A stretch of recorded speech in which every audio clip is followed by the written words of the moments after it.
Welcome back, ladies and gentlemen, to the Nightmare Cabin, and I am joined, as ever, by...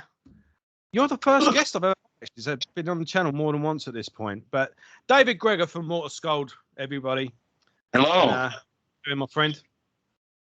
Absolutely. So, yeah, today we're going to be paying tribute to Eric Greif. I did a video last week, but... I was speaking to David about it, and he decided he wanted to pay tribute to him as well. So we're not going to be too somber. We're gonna go out.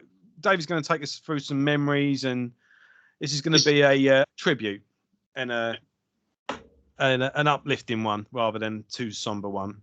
And but yeah, there was it was really bad, wasn't it? He was in poor health for a long time, and he fought it right to the end, didn't he? Yeah, I want to say it was at least 15 years, maybe even more. But yeah, he fought real hard, and to me, it's an inspiration, man. I mean, how somebody can, I know he lost I think a toe or two, and then he lost a finger or a thumb. I mean, when you're going into hospital, say, hey, we're taking an appendage away from you. I mean, that's a big thing, and he took it in stride, and he fought to the end, and I honestly was not expecting. Morta Skuld was on tour when this happened, and it was the last day of the tour. We were in our hotel room. I don't know, it had to be about 3 a.m. I think it was in Ohio, and I just, I was on my phone, and I think it was Pull the Plug Patches. I think put up a post. Yeah. About, hey, we're sorry to hear. I'm like, no effing way, man. No, yeah. Come on. Really? So then I started doing. You see that first one, you go, no. Yeah, I'm like, no, come on, man, and then it just, it's really weird, just sank in, and my heart just I just had to sit down for a second, it was just kind of surreal at first, and Eric and we haven't seen each other since probably 2012. And I'm really disappointed because I had a picture of us from then. We, at that time, opened for the Death to All tour. And we had a great picture, and it's gone. It's not on Facebook archives. It's not on I have no idea where it is, so I'm really heartbroken. But, it was a really nice picture of us. And I just started thinking about him. And it just was wow, man, this guy was really responsible for a lot of what happened in Milwaukee, Wisconsin here back in the late 80s and even early 90s. And a lot of people I don't really think are aware of that history and really what he did, what he did for the scene. Because at that time, there was a scene, but I think he really helped amped it up a little bit. And he worked with so many local bands that, I even had my buddy that worked with him. I have a really good friend of mine, Tony Dunnigan, that actually worked with him at Edge Entertainment for I think about 2 years. So, Tony has way more stories than I do, but I said, send me a list of the bands he worked with because I only know, X, Y, Z. So he sent me a list of just all these bands that Eric had worked with. And I still run into bands today where I'm hey, man, oh, yeah. Eric Greif did our first demo. I'm wow, small world. He really had his hands in a lot of what was going on at the time in Wisconsin. And I think he liked to create competition. I know that a lot. Because he would always create this, we would come out with a demo, and then he'd go to the next band. Hey, man, Morta Skuld did this awesome demo. You guys gotta, you gotta man up. You guys gotta do one better. And then they would do one, and then he'd go to the next band. And hey, man, these guys just did.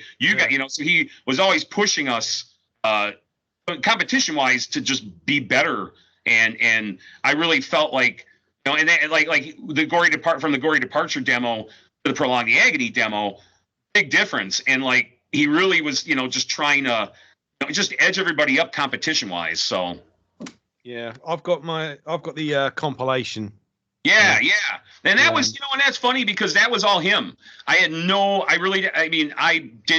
have really I had somewhat to do with it, but he had contacted me in was it 2010 and said, hey, the first two demos, I don't have those on CD.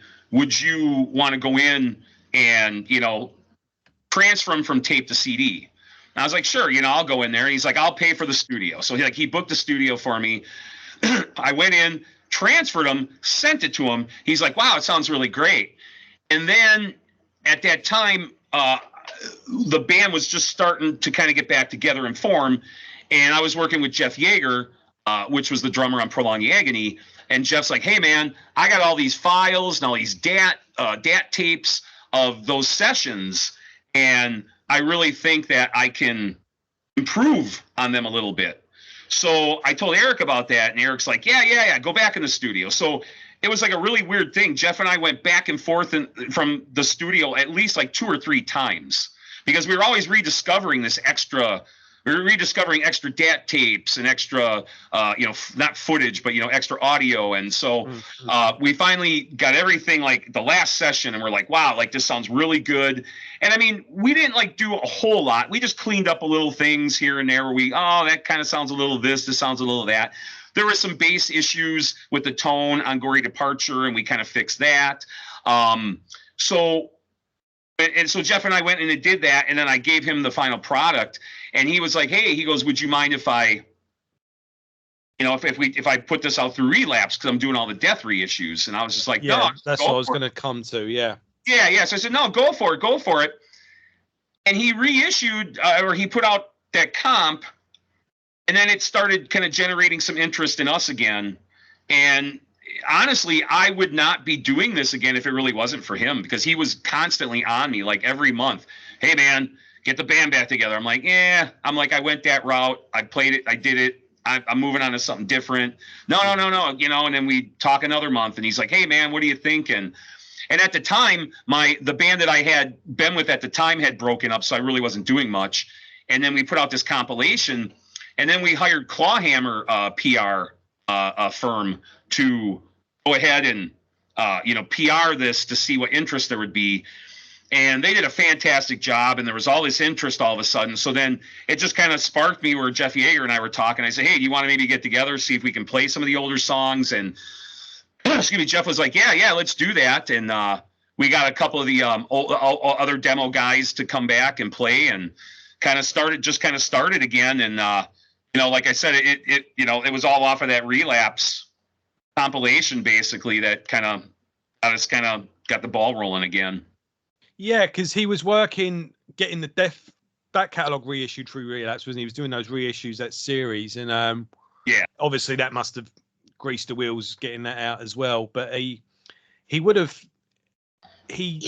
did so much to help bands even later on in his career when he became a lawyer. Mm-hmm. And he would help negotiate record deals. So I know he negotiated the deals for Obituary. Yep. For Massacre, but the Massacre with Rick Ross and Terry Butler, not Massacre with Cam Lee. That's right. It's like the Drifters. You got one with all different, but right. But yeah, the one that was coming out at the time, it was Rick Ross and Terry Butler with a new singer. But he would basically get the record contract and go through it and no, and send it back. And so he was I think Ancients is another band he was working with as well. Obviously Cynic.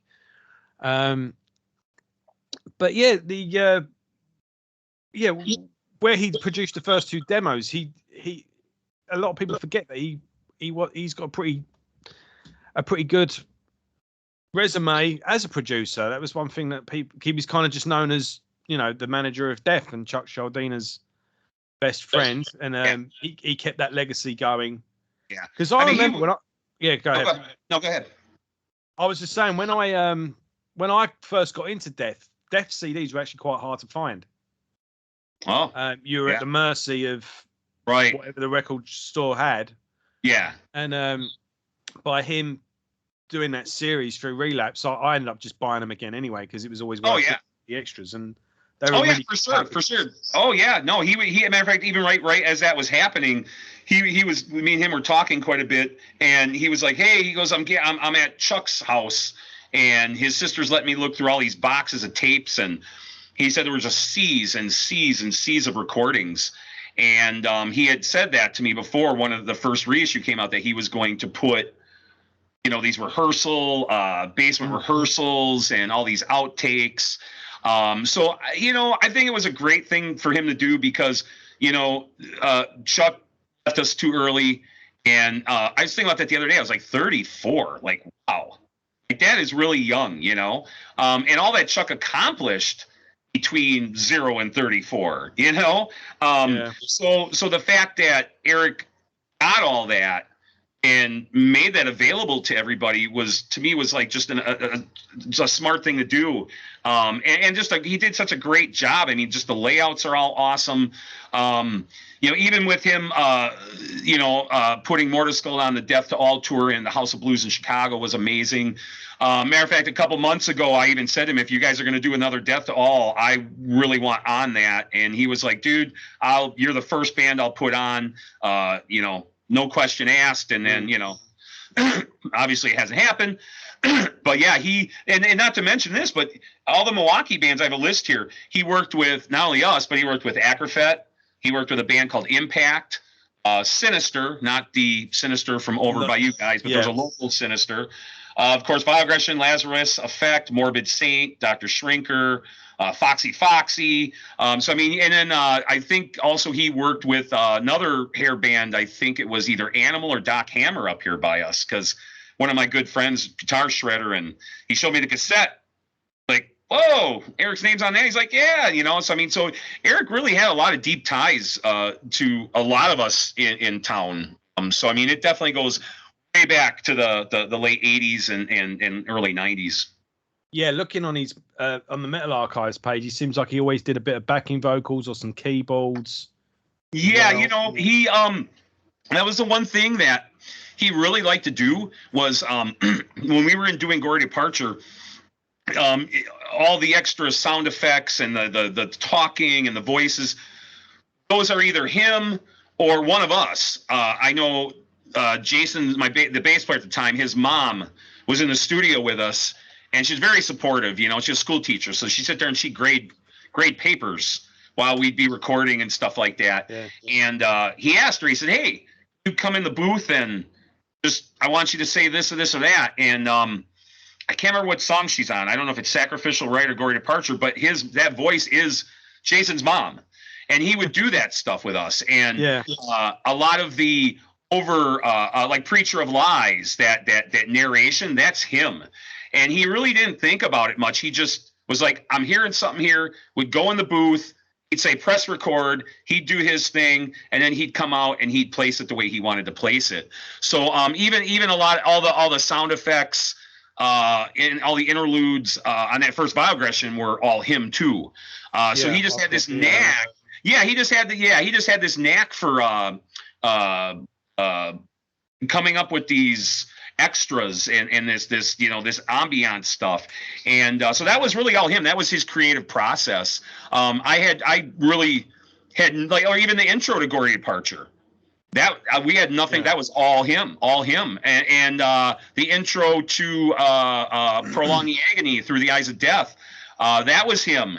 And it was funny because that whole narration thing about I walked through the valley of death and all this stuff, that was something I was at a friend's house and we were out in his backyard hanging out, and he had a neighbor from across the street that was a vet and was kind of not really all there. And the vet kind of came in the back and was just spewing all this stuff about I walked through the valley of death and all this stuff. And so I just kind of remembered about what the guy said. And then when we were going in to do the demo at that time, I told Eric about it, and he's like, dude, I think I got an idea for this. And that's why that whole Through the Eyes of Death intro was all orchestrated by Eric. It was all recorded by Eric. Like, we really didn't have anything to do with it. So those were more he liked to produce, but he liked to be more of a creative producer as well. Yeah, it wasn't one that just, sat recorded and told you how shit you were. And yeah. Well, even like in Preacher Lies, where there's a dropout and you just kind of hear the voice and you hear the bass. I remember that part, like it was a mistake. Like, he had muted something on the board. And he was like, oh, I didn't mean to do that. I'm like, whoa, wait a minute. That sounds really cool. So, like, we left it in, But I mean, and the fun, and another thing about it too is we all go back, most of us, not all of us, but I know, like, myself, Broken Hope, they recorded at this studio called Wave Digital, which was out in Gurnee, Illinois. And that was one of the first digital studios around. And it was a beautiful studio. I mean, just beautiful. Like, you walked in and you were like, wow, like, like you felt like you were big time because it was a professional studio, the leather couches and the boards. And I mean, everything was professional. And they had a lot of really good rooms in there. And that was our first time recording. So it was a real learning process for us. And Eric kind of, really kind of walked us through, literally walked me through the guitar parts and walked me through the vocal parts because I had never sang at that point, and I had been thrown into being a singer because the guy we had at the time wasn't working. So I just had been thrown into it. And so Eric really had a lot of work, and that Gory Departure demo was 4 days. It was 4 days of like, noon to 2 or 3 in the morning. And matter of fact, he even had there was, I think on the third day, we were like waiting around or like, where what's going on? Like, he was real late and we didn't know what was happening. And we got a phone call saying he had a diabetic episode and ended up in the ER. And so he was late that day. So he was having problems. I mean, even as early back, then I think he had it a little bit more under control. So, I mean, we went to Wave, and I know Broken Hope went to Wave. I don't think they recorded with Eric, but I know that they recorded there. And I don't know if my buddy's band Sinister recorded there, maybe even Impact, but a lot of us recorded at Wave Digital as our first experience. And Eric was the producer at hand. And so, yeah, a lot of people don't know that he really had a lot to do. I know another claim to fame. He says he had something to do with the first Motley Crue record. I've heard disagreements about it. I don't know whether it's true or not. I know he was never credited. Yeah, I asked him. I interviewed him once, and I asked about that, and all he said was, "Yeah, I was really young at the time," and that was. And for Eric to give a short answer like that, because Eric, he was a very easy interview. He would go into detail, and he was always joking and happy-go-lucky. Yeah, absolutely. You always, I mean, from the limited time I had with him, and from just watching interviews, because on the Death to All tour, it was him that sort of did the press. And the first Death to All tour, he came out at the end and thanked the audience and introduced the last song, which would be Pull the Plug. But you always got the impression from him that he was in control. You just knew that he got stuff done. He was just in charge, like he would always be. You always sense that he was always spinning a load of plates at once, but he was always calm. He was never. Yeah, no, always, and and he was always working on something. I know, like if there was, I know my buddy Tony that worked directly for him. He had an office in downtown Milwaukee called Edge Entertainment. And we always thought that was like the coolest thing, being at an entertainment office and whatever. But, we spent some time out there. But my buddy Tony worked with him real close. And he would tell me, he was like, yeah, if Chuck called him and like, hey, this guy's trying to do this, Eric would just boom, get on the phone and just lay the hammer down. Like he was a very good legal attorney and he really knew his stuff. And I called him a couple of times, not that I had any major problems, but I know I called him once or twice and I was like, hey, what do you think about this? And he's like, don't even worry about it. It's handled. I'll take care of it. I think we had to send out a cease and desist order to somebody for some stupid reason. And he's like, I got it handled. I got it covered. Don't worry about it. Yeah, that's something I'd like to take away from him. To be able to be that person when someone says, when he says, don't worry, it's handled, and you would have stopped worrying instantly. As soon as they said, I've got it, that's it. They know how to deal with it. They know what to do. And you just always, whenever I spoke, is we're working on this and we're doing that. And you could just always tell he was always putting stuff together really well. And always, he seemed like someone who just never lost his coal. No. He was always busy, but always, don't worry. It's, I've got it handled, I said about this in the video I did. I put a link to the description for the interview I did with him. He, again, it was like, I'm trying to book the interview and he takes over and books it, And that sounds like him. But it was a funny story because he was a lawyer, he had to attend a seminar in order to update his license. something like that. Yeah, Canada. So he was from, but it was in Cornwall. Oh, Yeah. okay. But lawyers all around the world came to this seminar in order to get their license renewed. Something like that. Yeah. And so he flew from Canada to Manchester and then was waiting for a connection flight from Manchester to Cornwall. And in that 3-4 hour gap, that's when we were doing the interview. That's nice. That's how good he was. He was just like, yeah. Right, no, he always took he always took time out for people, and he loved the business. He loved the business. Like I said, he was really good at what he did, and even the relapse reissue. If you look at it, we're under the same publishing company as Death on that record. So he put us, shrouded us under the publishing company for that reason. I never really, like I said, I've even talked to him in the past too, because I know we were at one point toying with maybe doing a Death cover, and he was like, "You have my full permission. Don't worry about it." We never really did it at this point, maybe in the future, but like he was always real accommodating. Even like when, like I said, once we did the Through the Eyes of Death comp, I said to him, I said, "Hey man," I says, "I've never done a video. Maybe we should do a video to kind of promote this." And he literally got on the phone with Doug Cook, which did the Control Denied video. Yeah. And he got video. Yeah. Yeah. Oh, excellent. So he get on the phone with Doug Cook, and he's like, "Good." And I'm like, "Well, what do you need from me?" He's like, "Well, if you can get footage of yourself singing the song, and then we'll transfer it." So I went down to a guy, Jason Mute in Illinois, and he's done videos, like real pro videos for like Jungle Rot and all these other bands. And I always wanted to work with the guy, but videos aren't cheap. They're $2-3 grand, $4 grand, and then a lot of times, especially now in today's format, you really don't see a return off of the video. So it's kind of like money you're spending, and you're just kind of throwing it out there. So I was like, I was like, "Well, how much money do I got to throw out for this video?" And Eric's like, "Don't worry, I got it taken care of." And I'm like, "Wow, okay." So I went to this guy's basement, no lie. There was no band. There was no band back together. It was just me and Eric and putting this whole thing together. I go to the guy's basement, and he goes, "All right, let's go." And I said, I don't know what to do. I says, I haven't done anything in death metal or this band in like 10 years. So he's like, he had this basement wall that was like painted black, and he's like, "Just stand here." And he had a little light, and he just like hit the light, so the light was swinging, pulls the footage, puts the tape on, and is like, "Go." And I remember me, and it's funny, I have all the outtake footage, and I'm like, "What do I do with my hands?" Like, I mean, I literally was like lost, because I've never done it. I may have done a video with my other band, but never with Morta Skuld.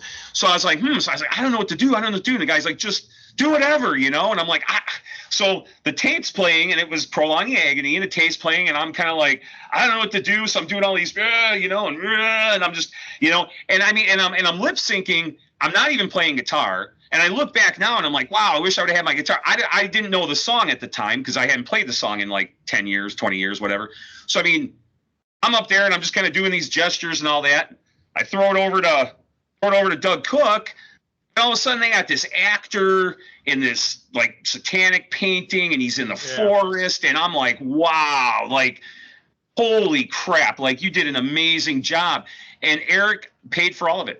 He didn't charge me a dime. Doug Cook didn't charge me a dime. It was like they just did it to do it. And that video is an amazing video. I still love it. I still, people still compliment. They still compliment about it till today. It still gets a lot of views and a lot of hits, because it's very well done and it's put together. And that was all, like I said, that was all Eric. I mean, I had nothing to do with that. And it was so appreciated that he did that for me. And I think that was kind of his way of kind of edging me back into it and being like, "No, you really need to do this." And I regret not calling him. So I was just going to call him like a couple weeks ago, and I didn't do it. But I know not the last time, but this is probably a couple months back, maybe even a year ago. But he had said to me, we were messaging, and he just said to me, he goes, "Dude, I'm really proud of you." And that really meant a lot to me, because he knows my history, he knows who I am. And like I said, without him, we may not have ever become a band. So he just, I'll never forget it. He's like, dude, I'm so proud of you and so proud of what you've done with Morta Skuld and how much you've grown and matured. And that really meant a lot to me because he, in a sense, was always a mentor to me. And I just messaged him like a week ago. I didn't get a response, but I didn't know he was in the hospital. So, I wish I would have called him, but, yeah, a lot of the deep history of this band goes back to him. So, I mean, I'm very grateful for all his tutelage and just mentoring, I mean, I'll never forget. I would go over to his house and we'd sit around and he'd be like, yeah, like grab, not that I'm into it, but like here's a satanic Bible. I'm like, well, what do I need to know about this? And he's like, well, you need to know about both, and that was his big thing, was being current in current events. Watch the news, read the papers, keep up on the current topics of what's going around with you. So that way, when you are interviewed, you can speak intelligently, or you can speak to the topic at point instead of going, I don't know, or going off like some dope or something. Yeah. He held my hand and led me, across many barriers. And, we kind of split up paths for a little bit. And I started, we started doing records and started doing stuff with Peaceville. And like I said, after that, all kind of went full circle and we came back to the Relapse thing. Him and I really kind of touched base again. And just a great friend to have. And he definitely will be missed. Yeah, I mean, maybe at that point, maybe he knew he didn't have long left. There's something that I don't know, but you hear stories like that of people in that position, and maybe at that point he was, but we don't know. But yeah, I wonder as well, because did he just stay in the music industry the whole time? Or, I mean, there was a bit of a gap, wasn't it, between Chuck dying and then when the reissue started? Yeah. Yeah, because he was, because he wasn't always an attorney. I want to say, I could be wrong, but I want to say, like, between the falling out of Chuck and then Chuck's passing, I think that's when he actually became an actual licensed attorney. Because I know back in the day when he was here in Milwaukee, he was not an attorney. He knew a lot about entertainment law, but he wasn't an attorney yet. Well, and I saw an interview with him, and he said, I was basically being sued so many times. Yeah. I basically picked up so much. Instead of hiring someone, I might as well just become one. So and that's when he moved back to Canada, because he was here for many years. Then he moved back to Canada, and I think when he moved back to Canada, I had touched base with him briefly, and I think he had said he was going to law school at that time. Yeah, he said he enrolled, and he said he just flew for it because he already knew it all. Yeah, right? Yeah, I thought that was a really good way. I'm going to become a lawyer because I've been sued so many times. I know how to... Oh yeah. You knew somebody was calling on that phone. You knew something was going down. Yeah. And he was, he had a very gentle side, a very kind side, but he also had a brutal side when it came to putting on the lawyer suit and all that. He knew business, and he knew if there was something he wanted to handle, he handled it, attacked it, and it like I said, if he said something was handled. It was handled. You didn't have to worry about it, So the interview was as well. They went, "Oh, so did Chuck sue you?" Like, "Oh yeah, I sued him. He sued me." Yeah. They had a very weird relationship. It was a very love-hate relationship between those two. And if you ever watch the documentary, it's weird because it really shows you a different side of Chuck. And I'm not trying That was a very waltz and all. That was a waltz and all documentary. Yeah. Yeah. I was like, wait a minute. Like, I didn't know. Excuse me. I didn't know that there were Chuck. I mean, I had thought that Death just toured all the time, and I thought they were everywhere, and to find out that they really didn't tour as much as I thought, and that Chuck had problems with touring and being away from his home and stuff like that. So you saw both sides. And, even like Eric, I think Eric had something to do with the producing There was a director that directed it, but I think he had something with producing it. But when I watched that documentary, it makes me feel really good because that's how I remember Eric in that fashion. So when I hear him talking and stuff like that, it makes me feel like I'm there with him a little bit. But yeah, him and Chuck just had a very love-hate relationship. And, not to say anything ill of Chuck, because I mean, obviously I'm looking at a poster right in front of me on my wall of him, and Chuck was a very big mentor to me. But like, I feel like there was some things going on with Chuck too, so it wasn't all, like people always look like, oh man, Eric was the big bad guy and all that. And I was like, I don't think he always was the big bad guy. I think it was kind of a culmination of the two. And I think the two just they just seem to butt heads a lot. And like Chuck wanted one thing, Eric wanted another thing, like the story with the gear overseas in Europe, and Chuck wanted all his gear flew over there. And it was like, really? Like, to me, that would be unrealistic. And if I was a manager, I'd be like, no, you're going to rent gear, this and that. But just the idiosyncrasies of Chuck and how he wanted things and versus how Eric wanted things. And like I said, I think that it was a great marriage at first. I think it was a great partnership, but obviously they both wanted, I think, a different end game, and I think that's what kind of led to maybe some of the hard times between them. Yeah, I think you'd see that a lot in a lot of manager and artist relationships, and between best friends. I mean, we've all got a best friend that you just hate, Right.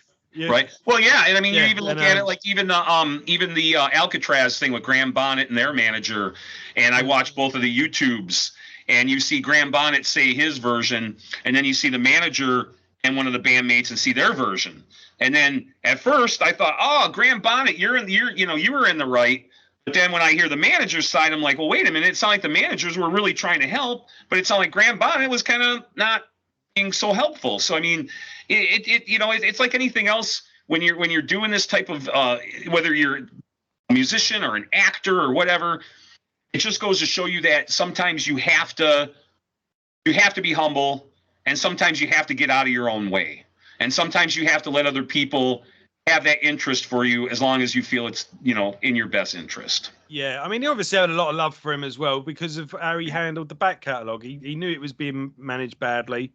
He went, right, I'm gonna get them all because they're all on different labels and whatnot. And he went, right, I'm gonna get them all into one place where they're easy to buy. People can get hold of them. I'm gonna get a load of merch, and I'm gonna I think the only record that I don't think is reissued is Symbolic, and that's because of the Roadrunner thing. And him and I had talked about that, and I because I have a lot of friends that Relapse, because and I imagine a 2-disc or a 3-disc version of Symbolic with you're salivating just thinking about it, aren't you? Yeah, but and it's funny because it's my girlfriend and I like love Death, one of our top 5 favorite bands, and Symbolic is like both our favorite. Like we're like, come on, somebody reissue it, and Roadrunner's just holding out, and I'm like, well, then why don't they reissue it then, Yeah, he explained that. He basically said they own that album. Yeah, and that's it. He said he did manage to get a deal where if there was ever going to be a Death box set, Symbolic would be included in that. But that was the best he could get out of them. That would be nice. Well, even like the hoodie, I contacted my buddies at Relapse. I'm like, hey man, you got that Symbolic hoodie? I'm like, it's the only one I don't have. And they're like, oh, we were having problems with it, because of the licensing. And then all of a sudden, like a month or two goes, and I get a call, and they're like, yep, we just got them in. I'm like, all right, send me one out. So I was grateful to get the Symbolic hoodie because it's one of my favorites.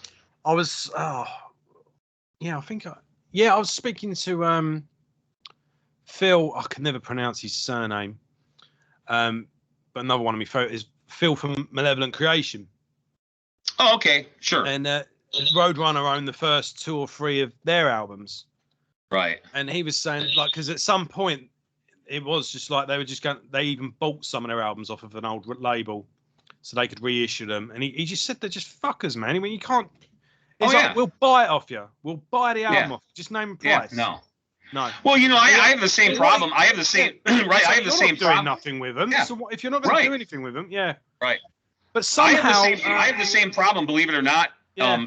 Peace. I have a very good relationship with Peaceville.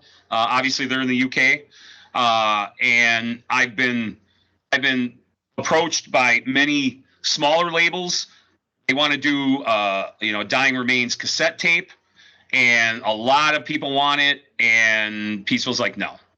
I'm like, why not? Why wouldn't you?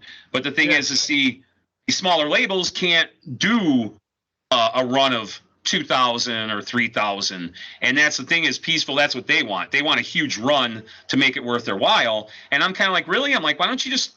Why? What? I don't get it. So, Dying Remains is going to turn 30 in 2023, and my goal is to get them to do some kind of a special cassette release with a shirt or something like that. I'm hoping they buy into the idea. But yes, I've had a lot of people approach me too. Hey, I want to reissue Dying Remains. I want to reissue As Humanity Fades. I tell them I can't do anything with it because the label owns it.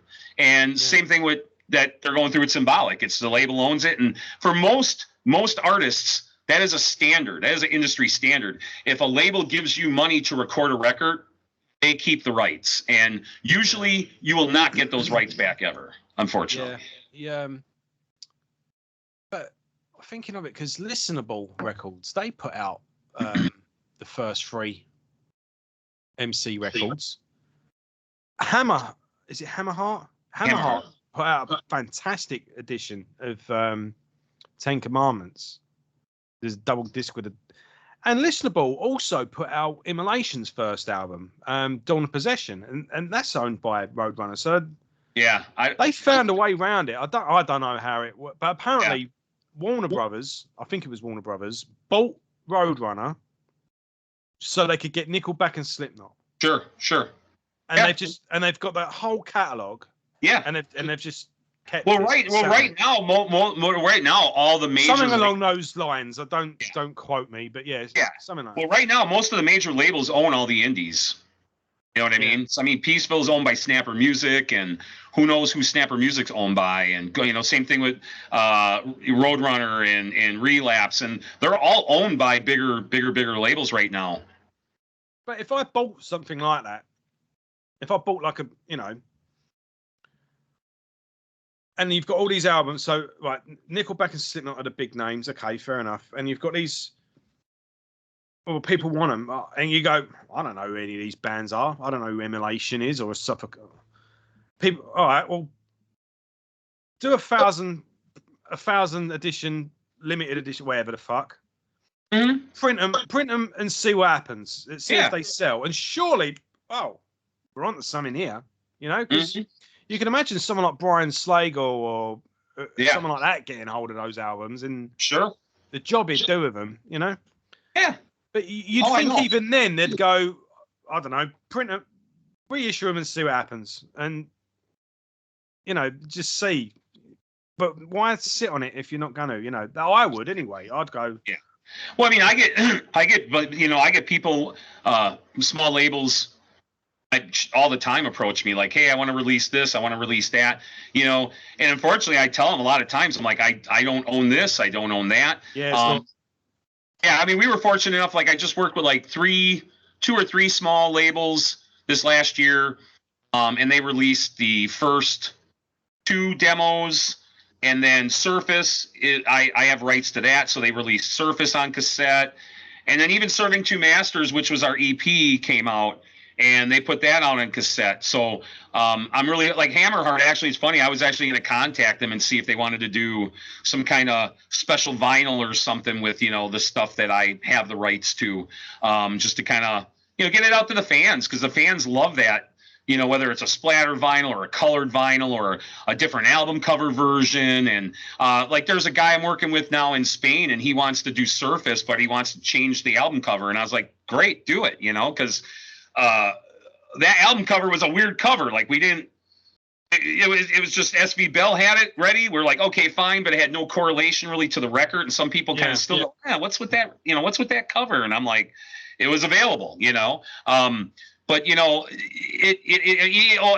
speaking of the Relapse, Through the Eyes of Death compilation that Eric put out for us, that album cover, that was Travis Smith.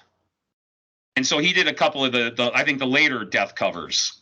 And again, Eric was like, I got everything covered. It's handled. Like, he paid for it all. Like, I mean, literally didn't pay. I mean, I got it done.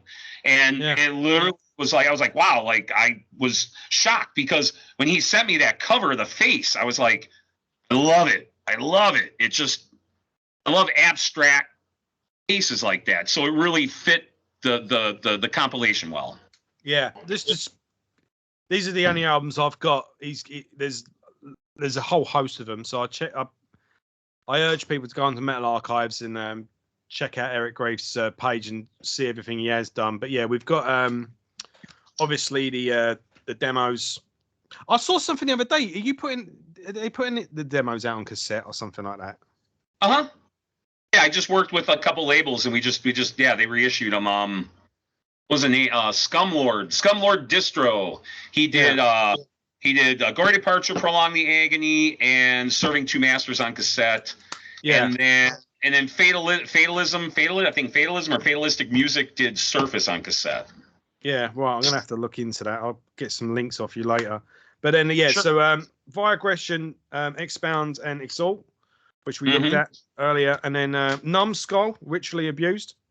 Yep. This was reissued on Relapse as well. Oh, so recently? I'll say recently. I gotta check that out. 4 or 5 years ago, I think this was. Okay, yeah, Numbskull. I remember those guys. Yeah, this has got a. Well, it says 25 years ago on this, so I'm trying to look for. Yeah, that record came out before. Yeah, that record came out way before I was even in the band. Eric must have had something to do with that for it to come out on Relapse. Yep. And then this album is awesome. Is Spectrum of Death by Morbid Saint. Sure, Morbid Saint. Sure. Yeah, my buddy Jay. So I just had a thing come through there. This is a really cool box set as well. Again, I'm guessing Eric must have had something to do with this, but yeah, this has got the second album as well, Destruction System.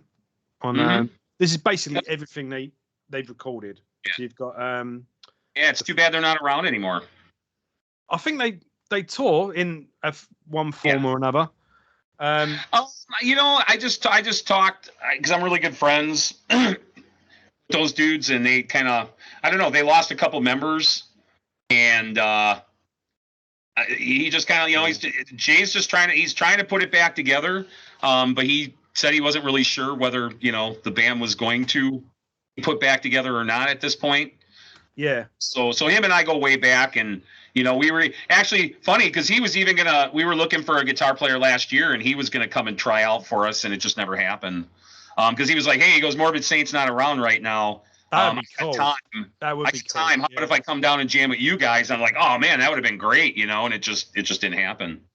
I said in my video last as well, and I stand corrected. I was always under the impression that Eric produced Spiritual Healing, but he didn't. It was Scott Burns. But here's the controversy. Here's the controversy behind that, and this is something that I heard at the time. I don't know whether it's true, but that Eric went in, and Eric was producing Spiritual Healing, and that him and Chuck had a falling out, and then Burns took over, and that a lot of the stuff on that record was really Eric's doing, but he just never got credit for it. So Scott kind of finished the job off and got credit for the whole thing. Yeah, really the only other person that would really know would be Scott Burns. He'd be the only other guy to talk to and see, like, is that real? Is it not? That's just a story that we heard back here at home when this was all going on, and that they were in the middle of the record, and Chuck and Eric had this big falling out, and that Chuck was like, get out, get somebody else to finish the record. So that's the story I heard. Whether it's true or not, don't know. He did, however, do keyboards on Spiritual Healing, the tracks. When it goes all doomy and got the keyboards. Yep. So that's maybe where I got my. That's probably where I got my wires. There's keyboards. There's keyboards on that record. Yeah, on the title track. Really? Yeah, it's just in the background. Wow, how did I not notice that? So it's like when it goes, it's just sort of slow and doomy. When it opens up. Just in the background, there's a bit of a. Interesting! I never noticed that. I gotta go re-listen now. Yeah. Check, put it on afterwards, and I will. That's Eric. So, it's a crying shame. Let's say is again, he was a true professional, but a true friend to many. Anyone that he worked with, it wasn't. They don't seem to speak like he was someone like a work colleague. He was a friend that did people favors, and yeah, it's real sad loss, and yeah, it really was, especially for him fighting for so long, and just like him and I would have conversations, and he'd be like, "Oh, I'm in the hospital, and I'm going through this, and I'm going through that, and I'm going through this," and I'm like, "Wow, man, like makes my life look a lot easier," and I don't know, man. I always loved the guy. I always had a spot for him, just because we go way back to that. Just way back. I didn't know nothing. I mean, I knew zip. I knew zip about the business. I knew zip about music.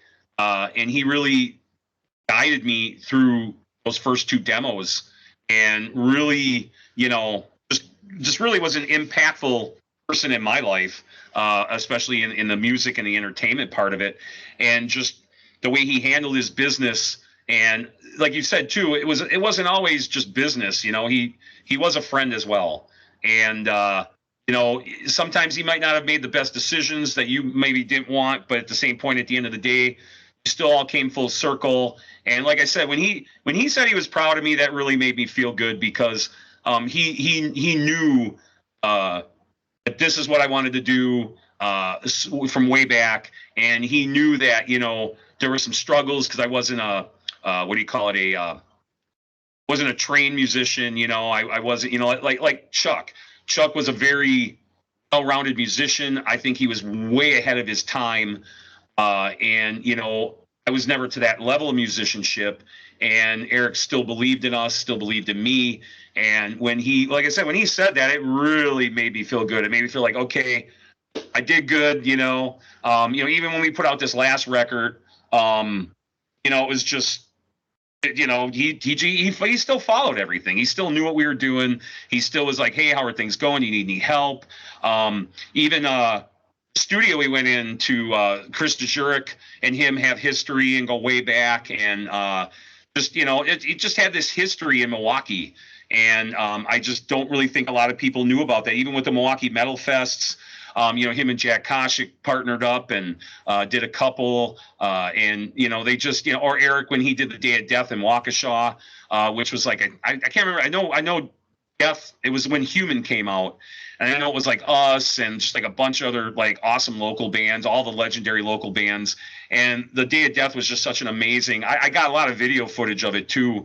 I'm wearing like a bolt thrower hoodie, and just an amazing time. I still remember that show and just going like, wow, this is really cool that he decided to include us on that particular festival. Yeah, well, I think I say the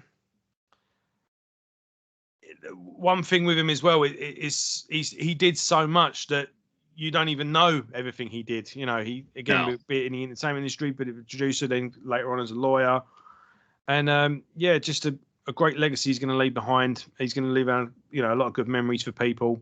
And I only through sending some messages, just trying my luck, trying to get an interview.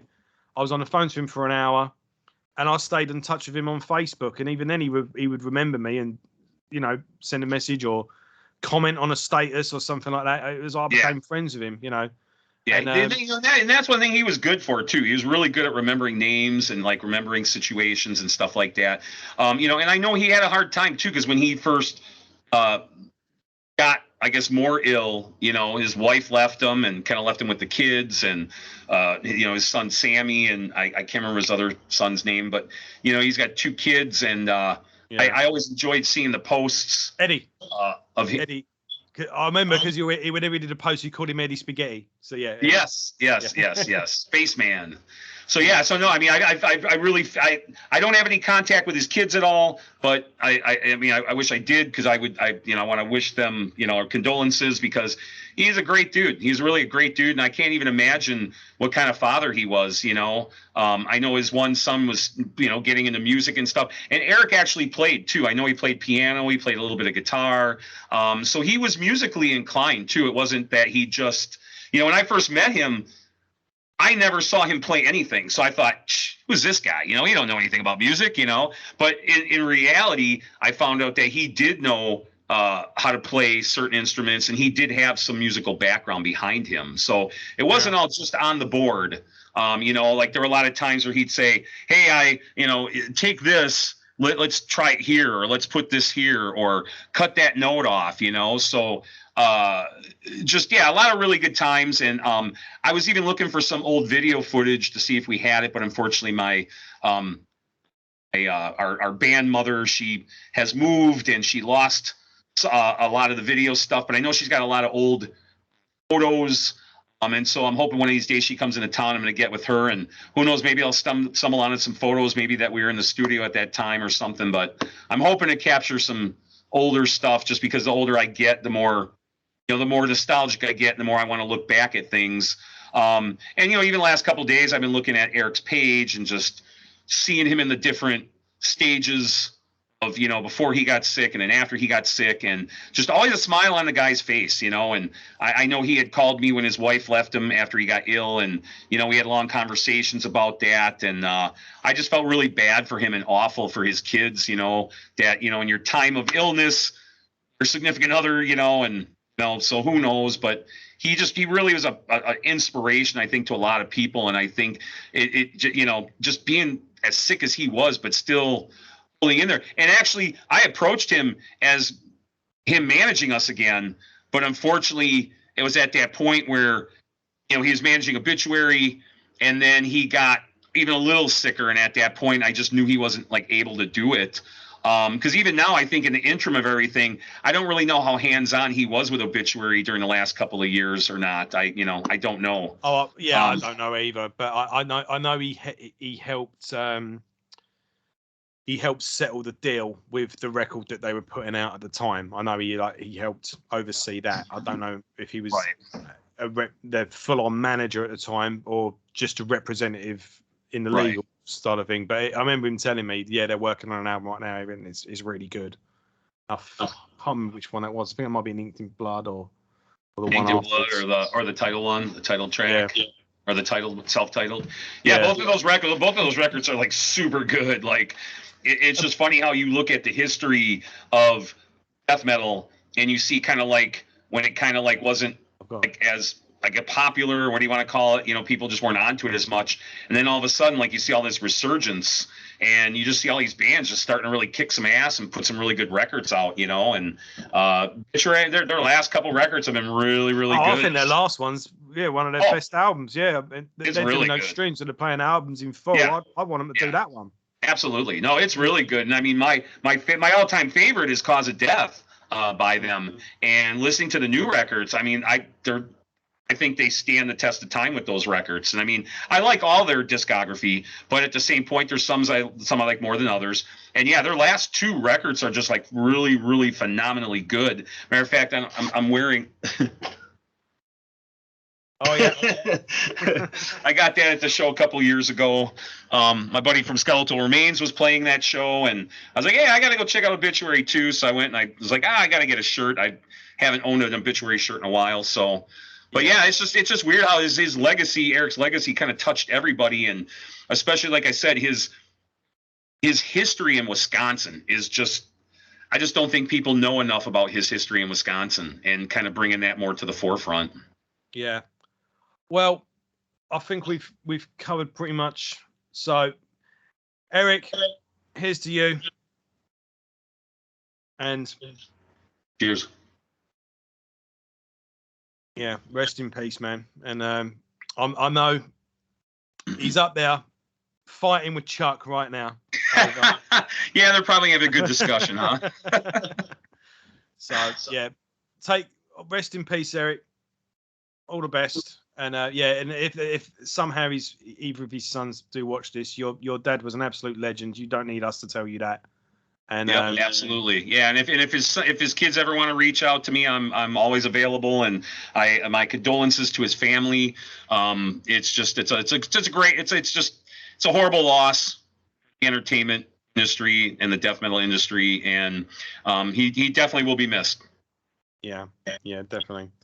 All right, well, thanks for watching, everyone. And check out some of these records. Check out, Blast Some Death. And always, keep Eric in the back of your mind when you listen to these albums, because he was responsible for a lot of good stuff. So we'll leave it at that. And yeah, thanks for watching, everyone, and take care of yourselves.